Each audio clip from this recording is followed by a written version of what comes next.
Alright, hello everyone, I'm your host Dreadwing here with a small announcement for everyone.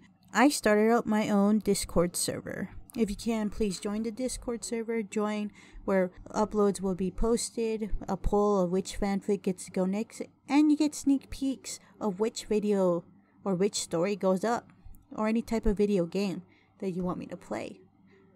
So please join the Discord community and be mindful of the rules. And now onto the video.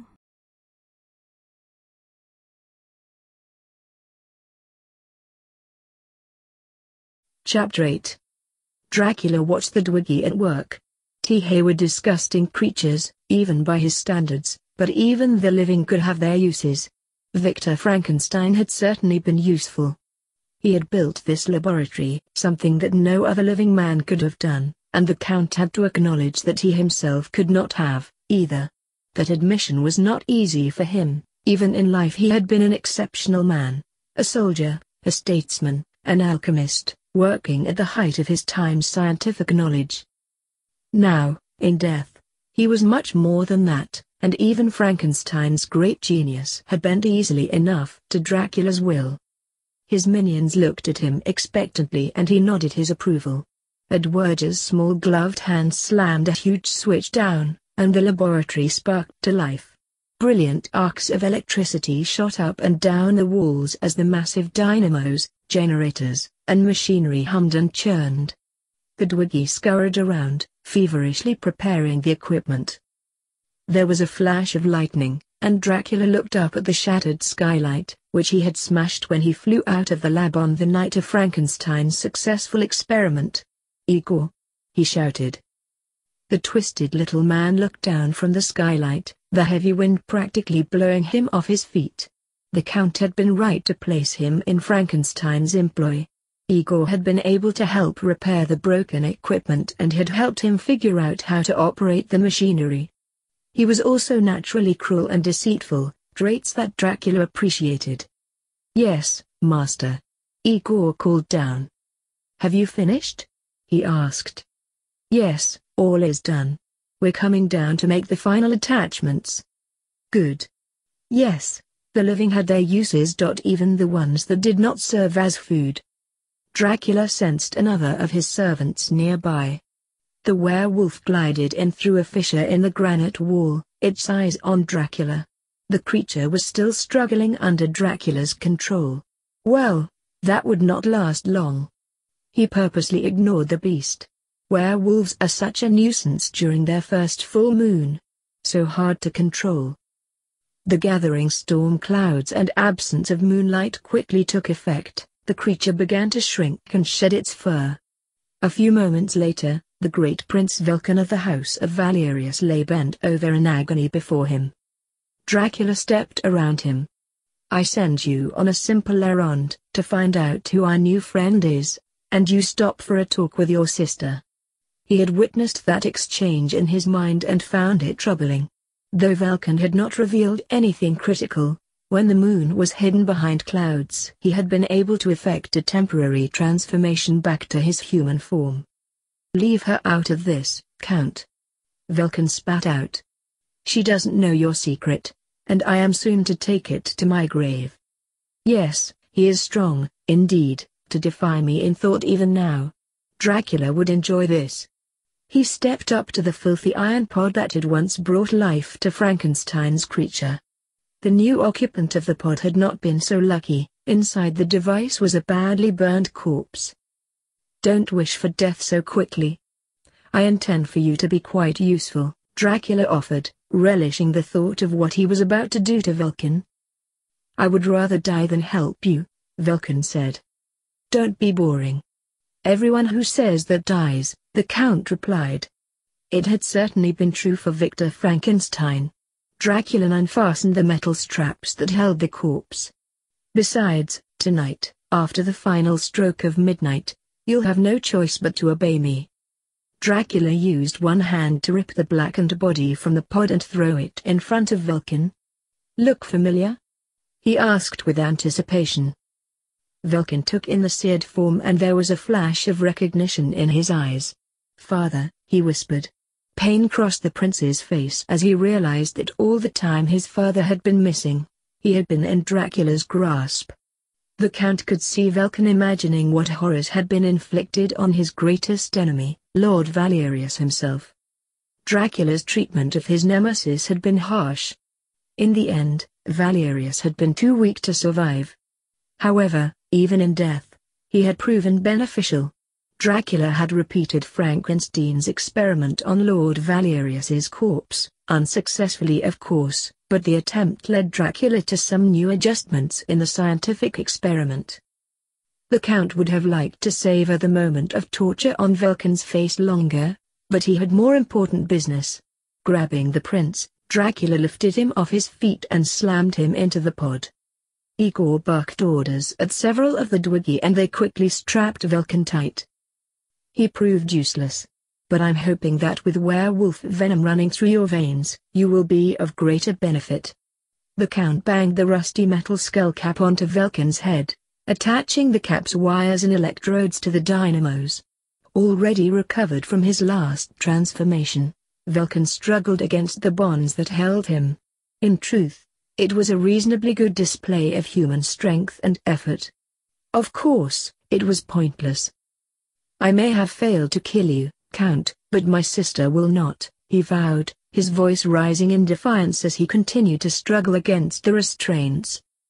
With Anna beside him on her horse, Van Helsing trotted his own mount down the snowy country lane. His eyes scanned the forest and the road. He noted with interest that Anna was looking around in the same way. Even now, when she was consumed with thoughts of her brother, she was behaving as if she were on the hunt for the battle with the darkest forces in this world and the next. For me, this is all personal. It's about family and honor, she said. Van Helsing understood, at least intellectually. He had no family that he could remember. The princess peered at him, curious. Why do you do it? She asked. This job of yours, what do you hope to get out of it? I don't know. Maybe some self-realization, he said, but his reasons now felt small compared to hers.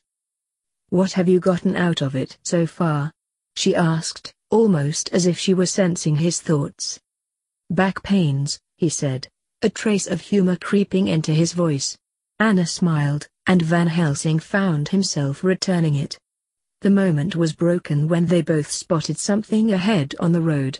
Simultaneously they sprang from their horses. Anna reached it first and held up a long, coarse hair.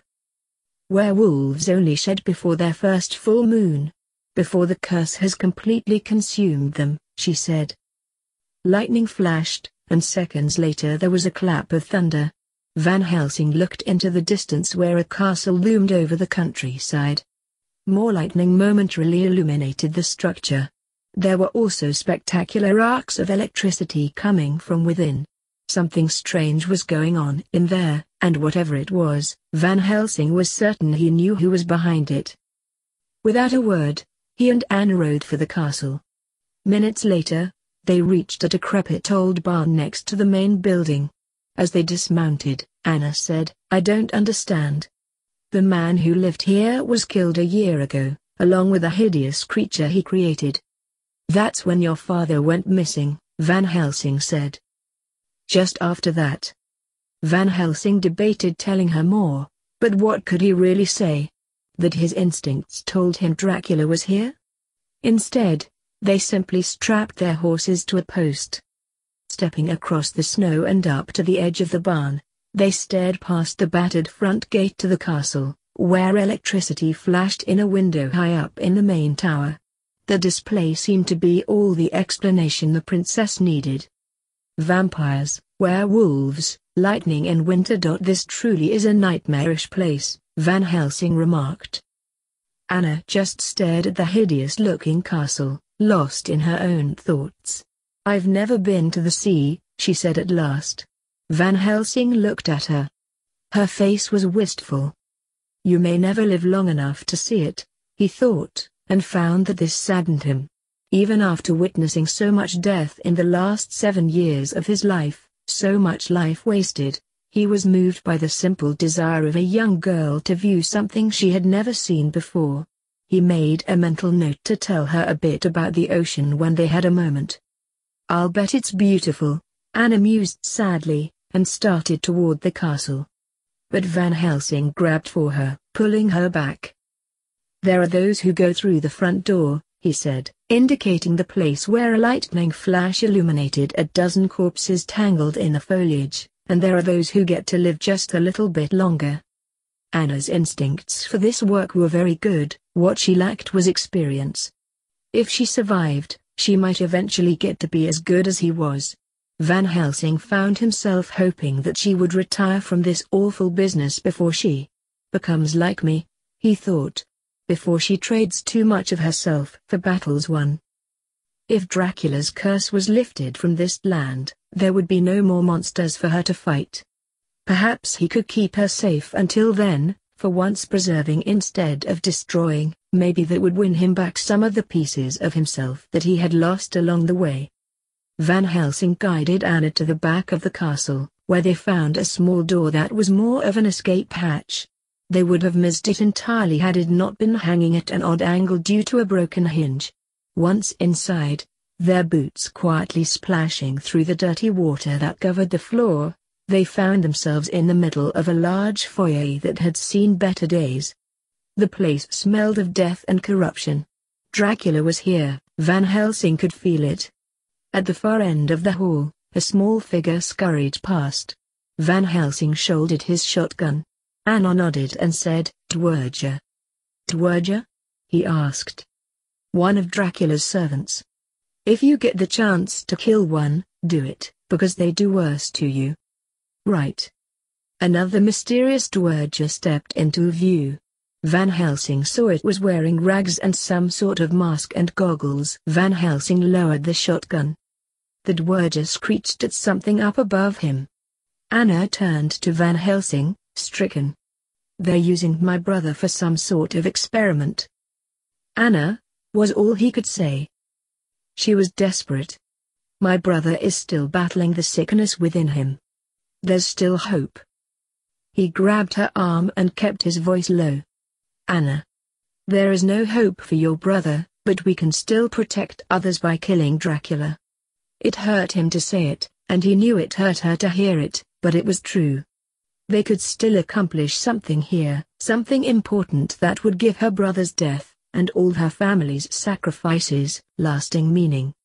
In her eyes, he saw the beginning of that understanding. Van Helsing could only stare back at her, the apology written on his face. Lightning filled the sky, and Dracula smiled. It was another servant of his will. He commanded the storm the way he controlled the werewolves, using the cursed creatures to do his bidding. The Dwiggy scurried about, tending to the equipment. The balance of forces was delicate in Frankenstein's work. The slightest miscalculation and the test subject would be rendered useless, much like the late and charred Lord Valerius. The Count had been frustrated to find that some of Frankenstein's notes were missing, as were his journals, an unpleasant surprise, but one that he had been able to compensate for. The werewolf venom made Velkin stronger, less susceptible to subtle variations in the process. Electrical power crackled. The dynamos and generators whirled. The chemical reaction tank bubbled. Everything started to accelerate. Yes, the time was near. The Count turned a flywheel, and the pod holding Vulcan rose up off the floor, heading for the skylight high above. Van Helsing and Anna came around a huge stone column and stared at the odd sight that awaited them. Hanging from the rafters, the ceiling, and various beams were dozens of gooey, white maggot-like cocoons. Slime dripped to the floor as a putrid stench filled their nostrils. "You ever see these before?" Van Helsing asked. Anna shook her head, clearly as revolted as he was. "What do you think they are?" Van Helsing stepped up to the closest one. The realization was instantaneous. Offspring. "What?" she asked. "A man living with 3 gorgeous women for 400 years. He cocked his eyebrow and waited for that to sink in. She looked out over the cocoons. "Vampires are the walking dead, it only makes sense that their children are born dead," she said. Wires stuck out from all the cocoons. He must be trying to find a way to bring them to life. Van Helsing was chilled to the bone at the prospect. He followed the wires with his eyes as they twisted together and wended their way up the massive stairs into the flickering room far above. I was told Dracula and his brides only killed 1 or 2 people a month. He opened his shotgun with one hand and smashed open a box of shells with the other. This was special ammunition, designed by Carl and made largely from silver nitrate. If they bring all of these things to life, Van Helsing did not have to finish. Instead, he started pumping the special shells into his weapon. Dracula stepped up to the chemical reaction tank, slamming the iron hatch down and securing it. "Let us begin," he declared. Igor and the Dwergi clambered up the scaffolding that hung over the lab to their various stations. The storm was growing in power. Gusts of rain whipped down from the shattered skylight. Bright flashes of lightning split the night, followed by loud explosions of thunder. It was the beginning of a new age on Earth, and it was exhilarating. A bolt of electricity struck the conductor above the pod. The Count could imagine it coursing through Vulcan's body. It would be very painful, and the thought pleased him. An instant later, the surge of energy coursed through the wires, momentarily banishing all the shadows in the laboratory. For Dracula, it almost felt like being alive. Van Helsing reached for one of the cocoons.